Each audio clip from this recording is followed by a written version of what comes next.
Hi, everyone. It's really nice to meet you, and thank you for spending some time with me. I know everyone's has so many things to do, and there's seemingly so many opportunities to participate in something, and that you took time to be here this afternoon with us is really important. I care a lot about this subject matter, um, but m- more importantly, I think I'm hoping that this conversation is something where we can learn from one another. I mean, I'm going to share what my experience was, but I do have I have questions, because I think the themes in the story are bigger than the context in which it unfolds. My background, I'm from Philadelphia originally. I spent some time in Philadelphia public schools, and then I went to Wilmington, Delaware. I've always worked with the Puerto Rican from the beginning of my career. And from 1996, I started working with the Puerto Rican community, first in North Philadelphia, family community liaison, when schools didn't have Spanish speaking supports for parents. So they didn't have a way of communicating with anyone there. And then I went to Wilmington, Delaware. I was a guidance counselor and an assistant principal. And then I went to the U.S. Department of Education, where I again worked with Puerto Rico starting in 2007. They had a compliance agreement, and I was the lead for resolving that for the Title I office. And Title I, if you may or may not know, is that Elementary and Secondary Education Act that was the first time the federal government put money to equalize school funding, where so that property taxes didn't really determine, how well what kind of education a child would get.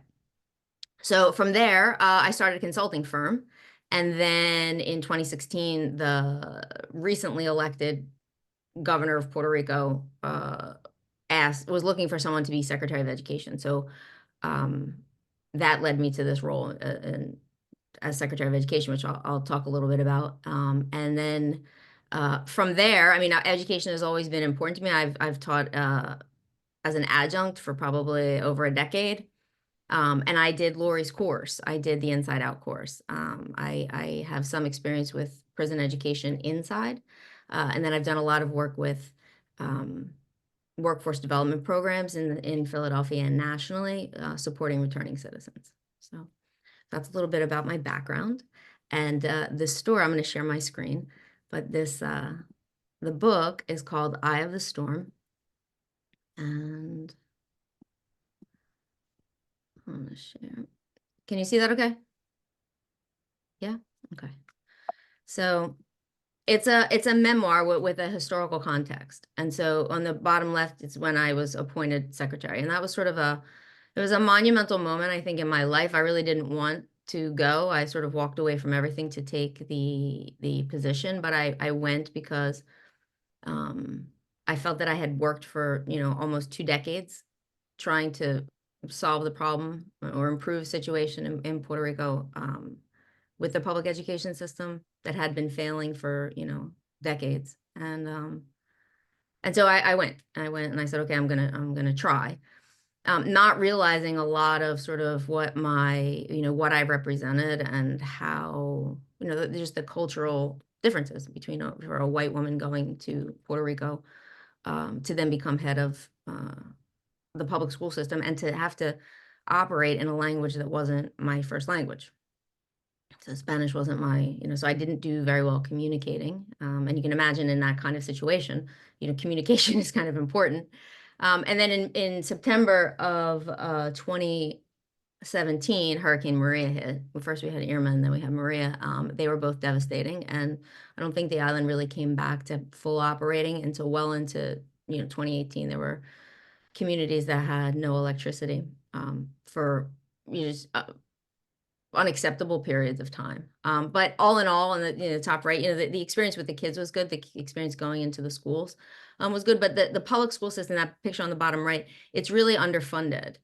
It's pretty stark. Teachers they bring their own resources, and the public education system, the department doesn't provide everything that teachers need to have a robust, engaging learning environment for children. And in the middle, there's a picture of a protest. And I don't know if does anyone remember back in 2016 when Puerto Rico had $73 billion of unpayable debt? There was a bond crisis. I don't know if you remember. but it was a turning point, right? I mean, the economy on the island wasn't great, and then they declared bankruptcy, and then they instituted a fiscal control board. So my strategy for sort of fixing the public education system was to decentralize it. You basically, this is a map if you're not familiar with the geography of Puerto Rico, but you have San Juan that is not centrally located, for lack of a better way of describing it. It's right here on the map. I don't know if you can see my mouse. Can you see that? Is that moving for you? Yes? Okay. So if you live in Rincon, which is on the west side of the island, and in order to get help, there's not really anywhere to go except for to the secretary's office in San Juan. And so the idea was to decentralize the system, to make 7 school districts, which interestingly, they're working on re-implementing that now, and have more locally responsive leadership. So you don't have one political appointee sitting in the capital who's making decisions for schools around the island. So the first thing was to sort of make it manageable. The second was to ensure adequate funding. This is just an interesting point of comparison. So the total funding for Puerto Rico was $3.5 billion, this number in the top right, and we had 365,000 kids. And the amount of funding in Delaware is 5.75 billion, and they have less than half of the total number of kids. So I don't know how a school system functions when they're not adequately funded. And it was at such a scale that it had never been sort of periodically right-sized.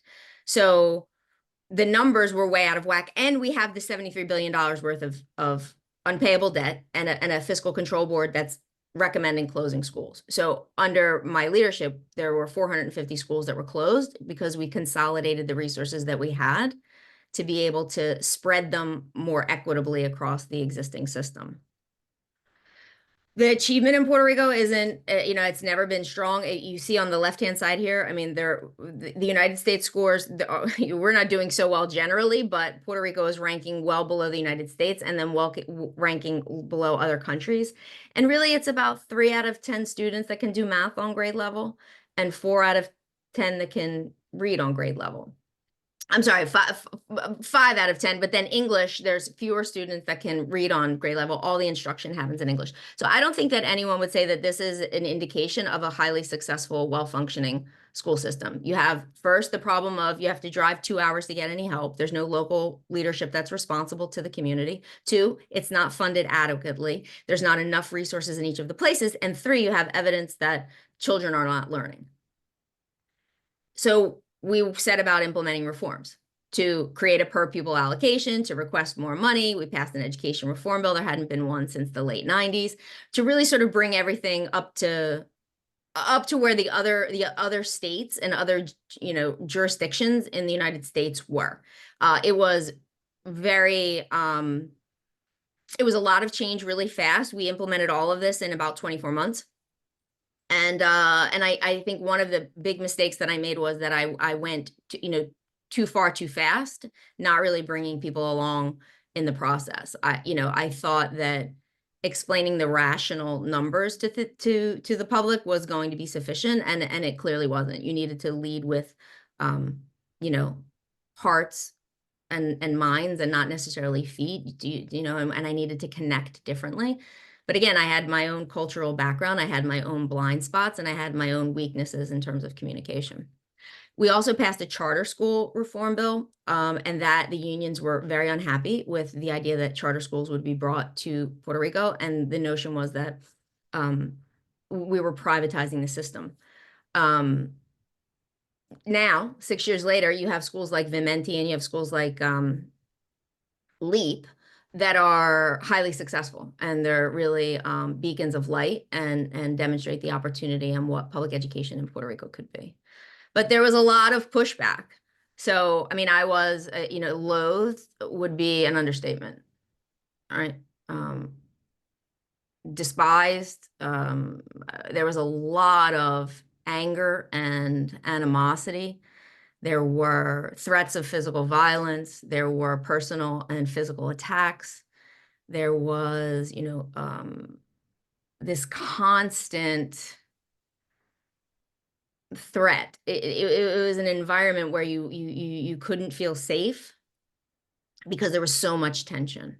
And I understand why and how people felt the level of frustration that they did. I think a lot of it, again, had to do with a lack of leadership on my part. And again, an inability to communicate and connect. But I also think that the fact that Puerto Rico is held as a territory and the unfair treatment that it receives from the United States, the fact that Puerto Ricans can join the military and they can't vote. I mean, there the inequities with Medicare and health services, the lack of support that they've gotten for rebuilding the power grid. I mean, this would what happens in public education in Puerto Rico would not be tolerated in any other state. And I do think that the federal government bears some responsibility in the state of affairs. And I think that people rightly have they have for almost over 100 years being held in sort of a colonial status is disturbing on many, many levels. So, and that landed me in federal prison. So I resigned in April of 2019, and I was indicted for the first of 3 times in July of 19. A 2.5 year legal battle, and I wound up taking a plea. That led me to my interest in the criminal justice system. The point of the book isn't about the case, although the details are there, but it was a absolutely horrendous experience. It was traumatic in many, many ways, and led me to really understand the weaknesses that our criminal justice system has, and the importance of working to remedy some of those things and to make sure that the human beings who are caught up in the criminal legal system are treated with humanity and dignity, and they have an opportunity to thrive. And that they're given, the things, the failures that have perpetuated themselves are remedied so that we don't have intergenerational poverty and all of the other sort of social ills that plague communities when people don't have a fair share or are underserved by oppressive government systems. And so I think, what I tried to do was the right thing. The crimes that I was accused of involved no loss to the government, so there was never any money missing. I didn't pay any restitution. Um, and I think that going through, what I tried to lead in Puerto Rico, and then the experience of being indicted, and then going to prison and teaching in prison, and just understanding all this, it was always all about doing the right thing, trying to do what was right, trying to do what was honorable, and it wasn't always easy. But there at no point do I regret the choice that I made to try to make things better.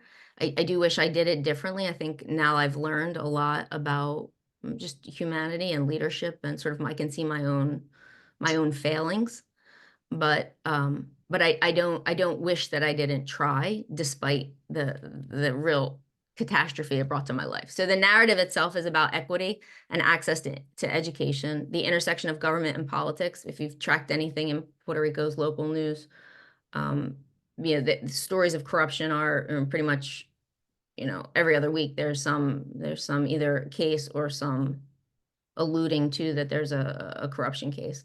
And I think that that's a humanitarian crisis, because when you have hundreds of thousands of children on an island for generations that aren't able to get to access education, then they have no social economic mobility. Families are stuck in poverty. There's no employment options. There's this perpetual cycle. And so the book is really about that. It's not about me or what I tried to do. It's trying to shine a light on the need to intervene, that someone should pick up this work and make sure that children in Puerto Rico have an opportunity to really learn, grow, and thrive.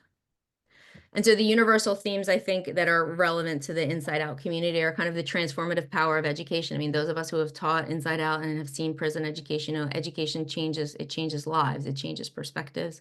It's a beautiful gift, and I think the children in Puerto Rico should have it, and I think people who are incarcerated should have it. I think it's almost like a human right. I think also when we try to disrupt the status quo, when we really push back on systems and structures that are designed to keep the players in the positions that they're in and have politics influence decision making, the system doesn't like that.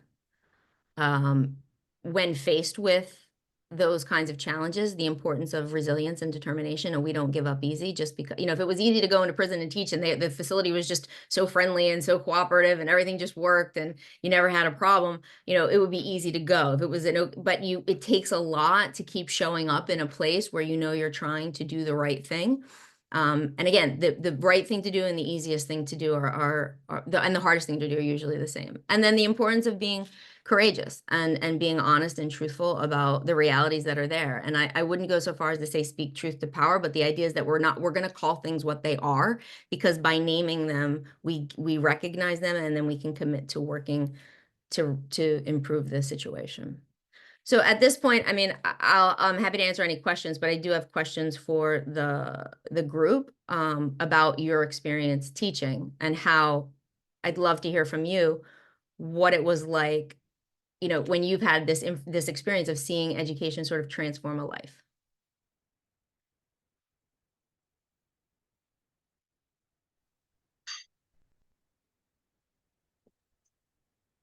I wonder if, before jumping into the questions, and I think these are really wonderful questions, if anybody has any questions to ask Julia about the story. I mean, for example, did you tell us how long you spent in the prison? It was 6 months inside and a year on home confinement. And that was in Puerto Rico? Alderson. Alderson. Oh, it was here. Mhm. Okay. And so I would like to know kind of what you gained from that experience. From the experience of going to prison? Mm-hmm. I think I have a different appreciation of humanity as a result of that experience. The conditions, and I was at a federal prison camp, right? So I wasn't in, a county prison. Or county jail. I wasn't in a state prison, I wasn't in a FCI. I wasn't in like a higher security location. But the conditions in prison are designed to denigrate and humiliate no matter where you are. So it's not like going to a camp was, obviously security levels are different, but the fact that the food had mold and the water wouldn't work all the time, and that there was no ventilation and there was mold and there was, people are constantly like, they call them shakedowns when you go and they take out all your stuff, and then everybody's things are like in the center of the hallway. Your clothes aren't clean. You can't get a medical appointment. So there's a lot of things that are bad about the experience by design.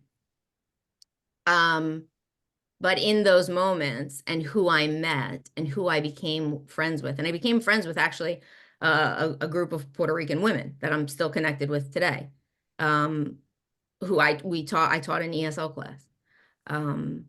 So you find opportunities to create something better in a world that has a lot of things that are negative. And so I took that, and despite your conditions, you can choose who you're going to be, how you're going to show up, what you're going to try to contribute. You may not like all those things around you. Mm-hmm. And people will be kind. I mean, when women first show up, it's probably like this for guys too, but when you first show up, you don't have anything. So a new person shows up and people go and say, what do I have to give you? Because you don't have anything. If you just came from Oklahoma on a transfer, you don't have anything. So how can I help you? I think those are the things that I took, right? And then they change my choices and how I see things today. If that makes. What do you mean? What does that mean? Like before going there and seeing that that's a condition that a person can be forced to live in, and that you have options of how you engage.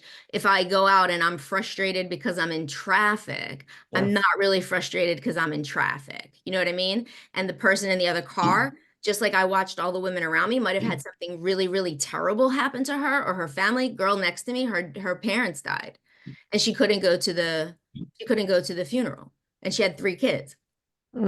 Like, I know that I don't know what's happening in other people's lives, and I have much more grace. I give much more grace because you just don't know. And we can pick a lot of things of who we're going to be and how we're going to respond and how we're going to act and what we're going to say. And I'm going to lean more to the choice that's honoring everybody's dignity, because we don't do that in the world. You look at the things that are said on social media, look how people interact, in public. It's not, we can treat each other differently. Hmm. Yeah, as Eddie said, empathy. Lise asked a question. Did you learn anything that confirmed or denied the school to prison pipeline? Yeah, that's a great question because in the States, there's a lot of discussion about the school to prison pipeline connected to discipline policies and um, uh, sort of unfair or biased treatment of poor Black or brown kids. If a white person doesn't understand how a child of color is acting, they're more likely, statistics show that they're more likely to send them down the hall. And then there's this cycle of, I'm a bad kid. They kick me out of school. Now I don't do math because I keep getting kicked out of class. So I think there's that. And then the discipline policies where they're sort of heavy-handed and they're not focused on restorative justice, I think is also problematic. I think the point that we see restorative justice for so many adults that are coming out of a carceral setting being so important, and we can talk about it, but yet we don't say the same thing or honor the same principles for children when it's much earlier and much easier to intervene and to shape this problem, which again, forgive me, but it goes back that some of these systems they're designed to be oppressive. Is it failing or is it doing exactly what they wanted it to do? I think the public education system in Puerto Rico is failing, but it's designed to fail. And when we tried to change it, they didn't want that. And I think the same thing with this school to prison pipeline is that there are things in place that we can look outside and say, there's another way of doing this. Why don't we do it differently? Because we're winding up sending all of these kids to prison. And people say they count the number of kids who can pass the reading. I mean, I haven't seen this report, but I've heard that the number of students who can pass the reading assessment in third grade, and then they're counting how many prisons they're going to need. You know what I mean? Like that just seems completely disordered to me. And destructive to humanity, to society on so many levels. But I will say, with respect to Puerto Rico, the school climate is much better. It was when I was there. I can't speak to it now. But they don't in this when I was in Puerto Rico, the schools didn't have the drugs, the weapons. They didn't have that kind of pressure, despite the poverty and the urban settings, because the culture is built on different kinds of principles for human engagement, right? Than the average American culture, right? It's not like New York City. So I think that's a beautiful thing and that's a strength. The problem I see, and I went to look for statistics to see how it's at the back of the deck to see how many kids wind up, going into prison, either federal or state in Puerto Rico. But my bigger concern was I was in prison there were probably 20 Puerto Rican women there. Maybe 2 spoke English. I can't tell you how terrifying it is when you get there and they give you a handbook and they tell you what the rules are. None of the rules make any logical sense. So you really have to know the rules because a normal person wouldn't choose to operate the way they want you to operate when you're in prison. These women didn't have the ability to communicate with an officer to express a concern, couldn't read the book, had to depend on other people to tell them what the rules are, which is hugely a problem in prison. You don't want to, this guy's letting you know whether or not that's okay to do that because they may have a reason they want you to do something and then you get in trouble and they get the thing. And so, it's problematic on a lot of levels. So I think that with respect to Puerto Rico, there's a pipeline of sending people out unprepared for the challenges they will face in the world. And that puts them at greater risk to have system involvement. And then when they are system involved, they don't have the English and they're denied the ability to communicate, to be able to advocate. So in addition to losing all sense of self-advocacy and the ability to control your environment, now they don't have anywhere to go to get any help. And I'll close with this. I went with one young girl who had just, it was interesting because she was there in 17 when I was secretary and she had graduated, and because the whole thing lasted a long time. I went with her to the intake for the gynecological exam because she couldn't speak English. I don't think that's okay. I think she deserves to have medical care or to be seated somewhere where she does not feel completely terrified by the process just because that's how it is, but then unable to communicate and depending on a third party to have this interaction with the healthcare provider. I don't know if that answered your question, but I tried. I'm happy to try to clarify more, but I think it's bigger than the discipline policy, I guess is my answer.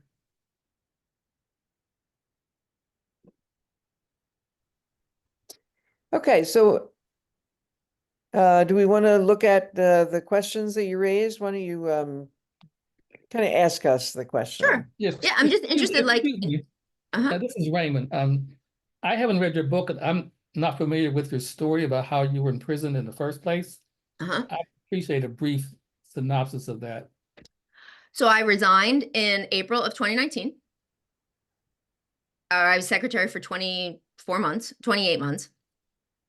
And then in July of 2019, I was indicted for the first time on 1 count of conspiracy and 8 counts of wire fraud. Wire fraud, does anybody know what wire fraud is? Doesn't have anything to do with the bank. Doesn't have anything to do with the bank wire. It has to do with an email. And the reason it was a federal case was because it was interstate, because the wire for the email went out and came back. Just like if you send mail fraud, if you send it from Pennsylvania to Maryland, it's mail fraud. And it's a federal case because it crossed state lines. There was never any allegation that I stole money. There was no money missing. I wasn't asked to pay restitution. Of the 8 wire fraud counts, 2 of those emails I sent to myself. And the conspiracy? Conspiracy to do what? Conspiracy to defraud the government. Defraud them of what?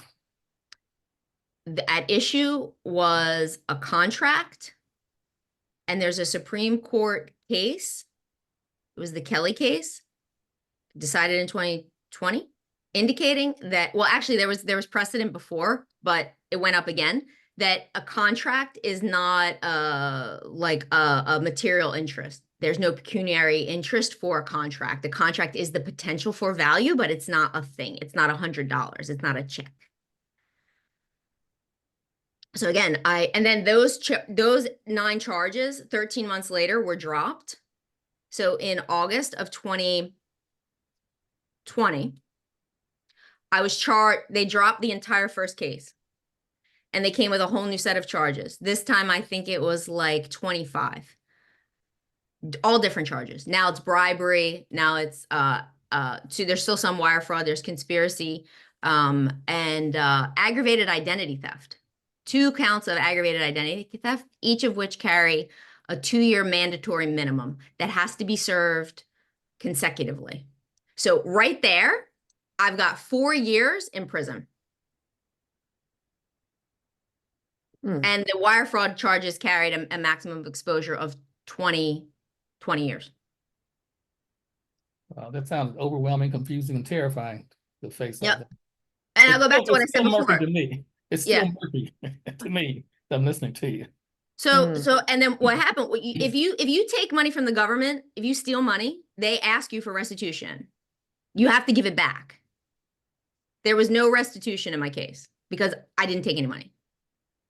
The perception is not that, but that's the. So I went to prison for a crime that involved no loss to the government. Was it an actual crime? I hear you say they dropped the charges, but it sounds like someone targeted you. What I know is I went there to make changes, and those changes were incredibly disruptive. And I have human limitations and flaws as a person. I was not gentle. I was not patient. I was driven. I wasn't nice all the time. Okay. Hmm. Okay. But I didn't take any money. Okay, thank you. Joe? Julia, thank you very much for your story. I myself came through the federal system, and so I'm somewhat familiar with the conditions of what it's like in the BOP. There are a number of issues that you brought up that I have questions about, but I don't want to distract from your main story. The initial question I have also was what Raymond inferred, which was about you being a target from the very beginning. And the question that I have is in your ambition to do good work, to do the right thing, did you ever have a sense that whoever your predecessor was or the position that you were fulfilling was targeted before your name was even attached to it? Yeah, so it's interesting. I don't know. So yeah, yes, that's a great question. And I think it was Eddie and Liz, right? That you're Puerto Rican. So do you remember the Fajardo case? Yeah. Liz, do you remember that? I don't know if she's still Oh, there, I but don't. I'm you here. know? Yeah, I closed my mic because I'm sorry, my video because I'm eating. Okay, no problem. But no, yes, I'm Puerto Rican. No, I don't remember the Fajardo case. Okay. Eddie, you do, right? So do you want to tell them or I'll tell I them? mean, it was in the Rosselló, Padre. actually the father, yes. Uh-huh. Yeah, in the 90s, he was Secretary of Education and he had like 32 charges of corruption or something like that. And they found $4 million in cash in a freezer. Yes, in their house. Right. So, Joe, Rosselló Padre, in what it was in 94, right? There's this guy, Rosselló, who gets elected. He puts a Secretary of Education in there, Fajardo. This guy gets caught with $4 million. Okay. Fast forward, Rosselló's son wins as governor. And I go as Secretary of Education. Now, mind you, I had been working since 2007 through 3 administrations with all the secretaries there, defending them to the federal government, making sure that they complied with every requirement in order to obtain their federal funds. No one ever gave you the benefit of preparing you culturally or even emotionally for what was in store for you. And, I mean, I think we work on multiple levels. We see the work that is clearly ahead of us, what we hope to accomplish, what our goals are. But there's another level that's really quite nuanced, and that is how do we move forward in a way that's expeditious, but protects our efforts to achieve our goals, but likewise recognizes the perils that we're operating within. I want to know, oh gosh, there's so many questions that I have in my mind. And let me just, sorry, I do want to say too, I failed. I made huge mistakes, culturally completely inept, Right, right? Unable to communicate, right, completely missed the fact, because I'd always worked with Puerto Ricans here and it's different there and Right. their status is a problem. And I tripped over that. It doesn't matter that I didn't mean it. I offended people and I hurt people's sensibilities, but right. I learned a lot and I regret those things. And I think it's also important to recognize, at least in my case, and I can, when Julia was appointed, I'm like, wait, what? Why they're bringing someone like that? It didn't make any sense to me because we have qualified Puerto Ricans that are qualified to run and that are prepared, so suddenly that is also something that, whoa. Mhm. Why this, and she mentioned it, like why this white woman is coming here to try to make these changes. And I think that is also an important aspect that the Puerto Rican community also had. Mhm. Yeah. What I noticed when I was incarcerated, and I was in federal prison for 15 years. And a large part of our population, the population in the institutions that I was in were Puerto Rican. Mhm. And I always wondered why. I would imagine that the crimes that they were accused of were committed in a federal jurisdiction, and it did not necessarily need to be in Puerto Rico itself. I was curious. So for individuals who are in Puerto Rico and are convicted of a crime, are they automatically just go into the pile of individuals who are to be designated, and they could end up in any federal prison in the United States? Or is there a federal facility in Puerto Rico? There's no federal facility in Puerto Rico. Puerto Rico has, State Department of Justice. They have, their penal code, and they, that's that. So there are people in state custody. You can go to a detention center before you're sent to a federal facility. The issue is, and it's an issue, again, it's an issue of dignity. I had these women who were my friends had kids that could not come see them. Right.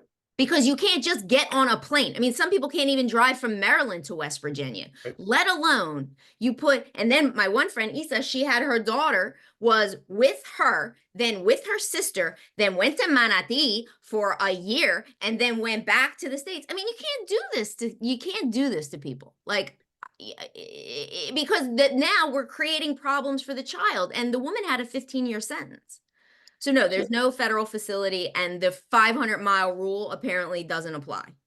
Is it your feeling, is a big takeaway for you, the fact that if people are not educated enough sufficiently to navigate the prison system itself, then they're already way behind the 8 ball? 1000%. Right. And because they're not educated, their options, people commit crimes for survival, right? So you've got a public education system that's denied hundreds of thousands of kids options to go be gainfully employed. And now they have to eat, and they need to keep their family safe. So where are they going to wind up? And I'm sorry, it's not by accident. No, People may think absolutely not. otherwise, but I don't think it's by accident. This is a multi-pronged problem. So if you're not equipping citizens to actually navigate life, on life's terms, by giving them the ability and the skills and access to the resources they need to move themselves forward, of course, they're going to end up in the prison system. Right. Um, And then who benefits, though, from that pipeline? Because there's commissaries, $1 billion business, right? The prison system, everybody's benefiting from keeping it exactly the way. And what happened was I went and right, Eddie, I sounded like this when I went. I sounded just like this. Angry, not understanding how people can let this happen. Has any of this softened your approach, changed your approach to the reform that you would like to see? I mean, I think yes, because I've had to do a lot of trauma work. This was an incredibly traumatic experience. I've had intensive trauma therapy for years. So sure, my approach has changed, but I think, what remains the same and is probably more powerful is the importance of honoring human dignity. Human beings need to be treated with dignity and respect. And that's not something I can compromise on. Maybe I can say it more gently. Maybe I can say it with a nice tone. Maybe I can say it with a smile. But I'm not bending on that fundamental principle. I mean, that is a foundation, that is foundational to the prison system, to Right. deny people their dignity. Not only the prison system, the whole society of U.S. It's built on the oppression of other communities. People. Exactly. Like it's just, as you say, Julia, like it's designed that way. Like they just shift some names, but the system is still the same. Right. Thank you. Sure. So let's go to the questions that you Oh, yeah. brought for us. So the first one was just about, can you share an experience where you were teaching and someone got education, insight, learning, knowledge, and you watched that person blossom? And what was that like for you? Because to me, the book is really about that. It's about how important that experience is for a human being.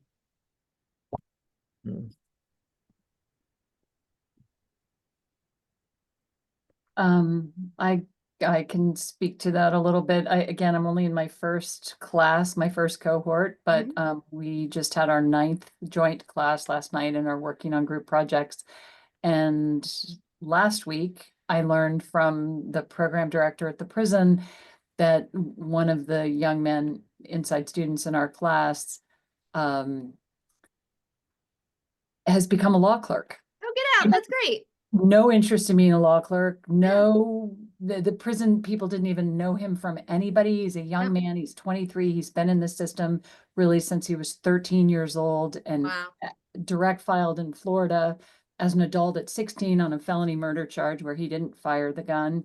And he's looking at a decades-long sentence and is now just on fire with all That's he great. can do and learn. Yeah. So he'd only been a law clerk for 1 week, and last night he just couldn't wait to tell us about what he'd experienced and done. And that's absolutely a direct result of this class and Great. developing the confidence and the writing skills and the just ability. I mean, it's truly transformative to watch that happen, and especially in a young man. I mean, Yeah.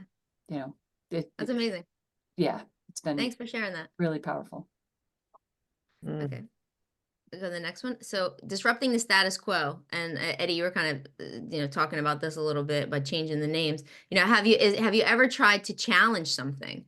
Have you ever looked at something and said, that's wrong, and I'm going to do something about it? And what was that like for you? Was it scary? Who helped you? How'd you get through? So this the reminds me of a little bit of when children were taken away from their family and put in cages. So you have Fox Media like Hispanics were, and the liberals were like, no, Hispanic no, Latinos were taken, like, and then the problem is the cages, not how we right, get right, them, not the like, word. Right. Yeah.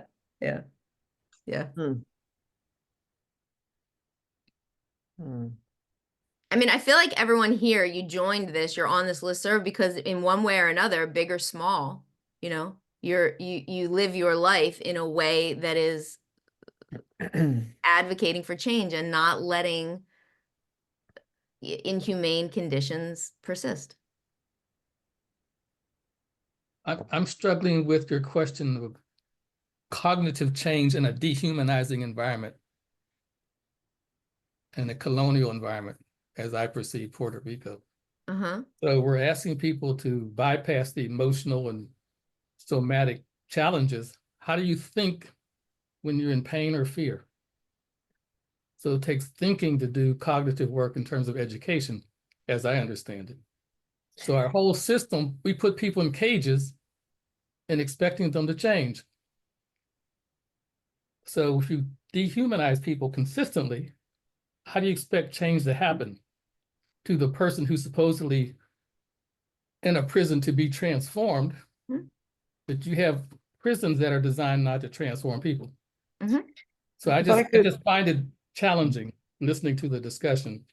I would like to respond to that in this way, Raymond. One of the things about the Inside Out program is that we see education as a multi-layered experience where people bring their whole selves into the space, and the education is done in a dialogic way.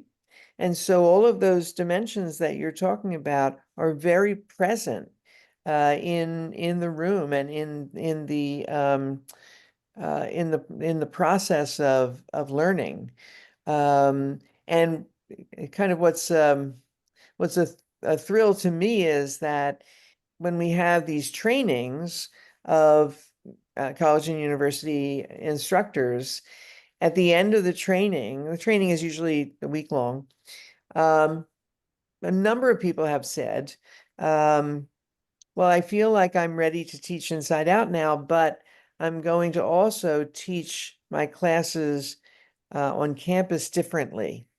And that is a thrill to me because it's a way of, I don't want to say undermining exactly, but of challenging the status quo of how we do education, because I don't think we do it well at all, because of exactly what you're talking about. There's so much in a human being that needs to be present in that learning process.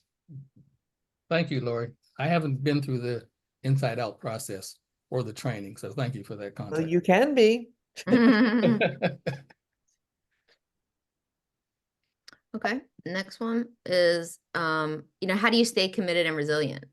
And Lori, I sort of was thinking of you. I mean, you've been doing this work for so long, and you know, God bless you for that. You're here and you persisted, and you never get. But I know that there have to have been moments, when the stuff just felt like it was like falling on your head. That just completely felt right. Like I got to start out. You know what I mean? And like I think this ability of a human being when they believe in something or they're committed to be determined and resilient. I think you really embody that in a very admirable and inspiring way. Well, thank you. I appreciate that. Lots of people do. I guess my experience is when you see something that can be done and then you see it happen, I just it feeds my passion about it, and then I just keep at it and keep at it and keep at it. And not really much at this point. I mean, because it's been many years,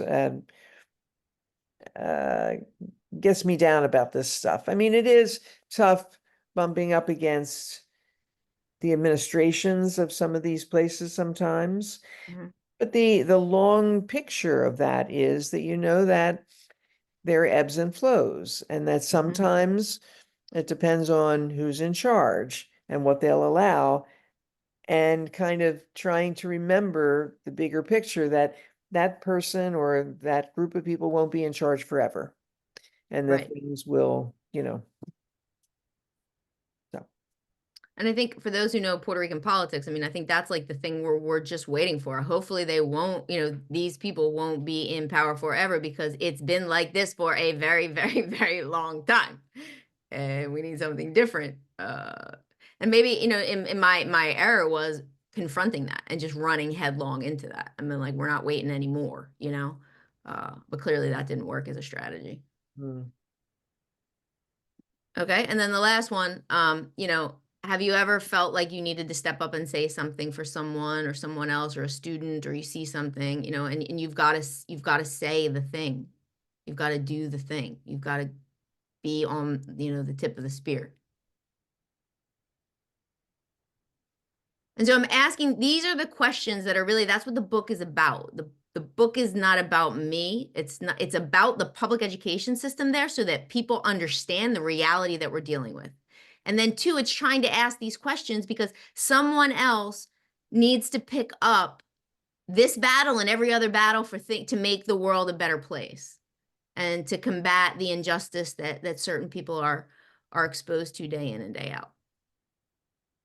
And then how do we be that encouragement for the people that are trying to lead the work?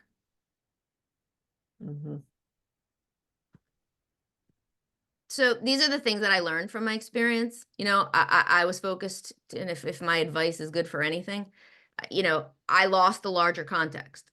And I didn't make everyone feel like they were part of the solution. So, real leadership means engaging everyone, and having passion is great, and having calibrated passion is much better because people can process it. I'm an introvert by nature. I can do this, but when we pick roles that are aligned with our own strengths, it's much better for us. So to try to pick a role that requires an extroverted personality when you're really an introvert, maybe not a great choice. I mentioned this before. Can I ask you a question about that first one? So how long did it take you to start to see that this was getting to be problematic? And how? I mean, the first 5 months when I fired political appointees that were only there because they worked on the campaign and not because they had any of the prerequisite skills to sit in those seats. I think that 5 months in, and May was the first round of school closing.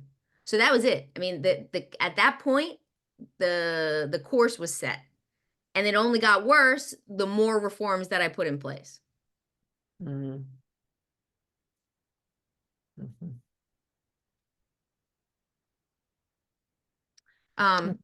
So yeah, I mean, it can never be a solo mission. If you're going to go out there, you need a team. History and culture, like we've been talking about, really shape a person's. It shaped my own perspective, what I could see and what I couldn't see, and it also shaped people's perceptions of me. And adversity really can reshape our understanding of ourselves and our purpose in the world. I am not angry. I am not bitter. I am fully embracing every day that I've lived, knowing that I've tried to do the right thing and do good in the world and have made mistakes and didn't have the successes that I wanted. But and I'm okay with it because there's something that I'm supposed to be doing with the few skills that I have. Mhm. So those are sort of my takeaways. I think there was something in the chat.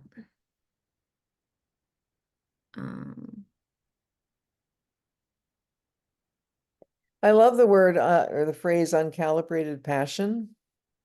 Mm-hmm. I mean, one of the things that so I'm kind of on the older end of things Mm-hmm. that I get frustrated with sometimes with really, really young people is that they have passion and it's great and they really want to see change happen. Mm-hmm. They want to see change happen immediately. And of Uh-huh. course, as we know, that can't happen, but you need to, I guess to some extent, live a little to know that. you know. Sure. But so I love that uncalibrated passion. Mm-hmm. Nice way of kind of framing it. Any other thoughts? I mean, I hope that they resonate as universals, right? Again, it's not my story. I don't matter. I'm the individual that went through this thing, but there's thousands of us trying to do similar things.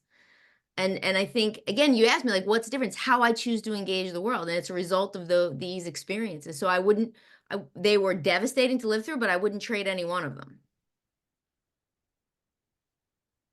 And so how are you, in whatever you're doing now, how are you operating now, given the understandings that you have come to? So some of the reform work that I'm doing around education is trying to build a solution where everybody sees the part that they can contribute and no one feels thrown under the bus. So language is really important. 3 out of 10 kids can read. Nobody wants that.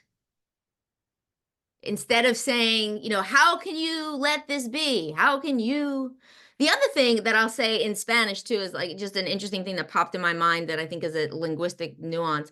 If you say, I forgot my keys in English, I forgot my keys, right? Active voice, subject is the responsible party. There's no doubt. It's pretty clear. I left my keys. I forgot my keys. I lost my keys. I'm the problem, right? In Spanish, me quedaron las llaves, which means my keys got left over there.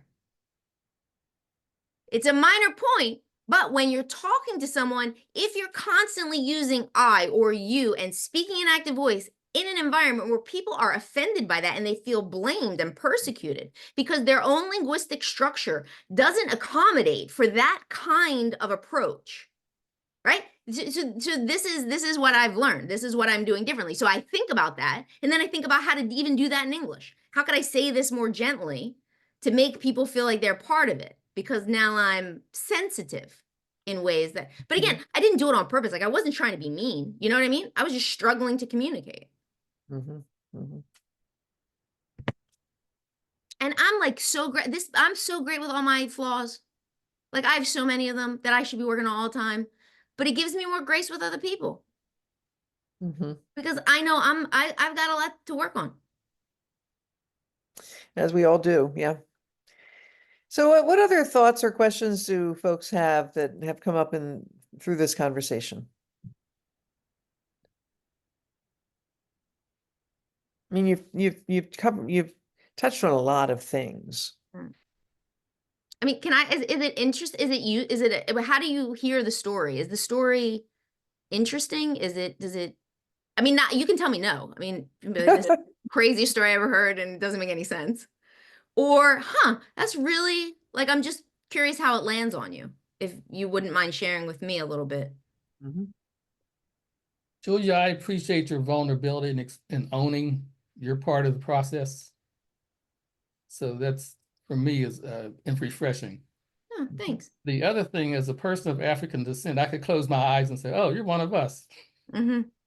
Oh, I still wonder how they brought, like Eddie said, how do they decide to bring a white woman from the States to Puerto Rico when you had all these competent people in Puerto Rico? So I'm wondering what that was about. mm-hmm. I So think- there are I a did number of not things know. that come to mind. It's also, I'm thinking about trying to thread a needle in a boat in the middle of a sea, being in a hurricane on the sea. There's Yeah. a larger context, which is so complex. Yep.